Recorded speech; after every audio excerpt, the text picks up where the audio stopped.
শুভ দুপুর বন্ধুরা, কেমন আছেন সবাই? আশা রাখি ভালো আছেন। আমি ভালো আছি। আজকের এই ভিডিওটাই আমার শেষ ভিডিও। আমি আর ধর্ম নিয়ে কোনো কথা বলবো না, কারণ আমার কিছু শুভাকাঙ্ক্ষী আছে, সত্যিকারের শুভাকাঙ্ক্ষী।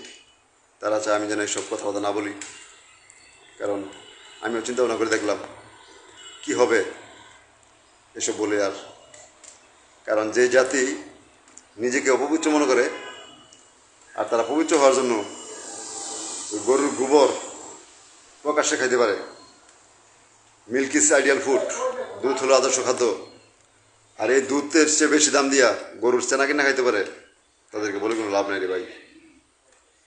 তাদের মা থাকতেই ওই বনের পশু মনে করেন গরুকে গোমাতা বলে।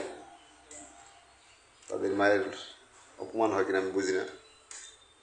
কেমন সন্তানরা এই ধরনের কাজ করতে পারে বা বলতে পারে, তাদের একদম নির্দ্বিধায় বলে ফেলে, কোনো দ্বিধা করে না, এবং তারা গর্বিত মনে করে এসব বলে।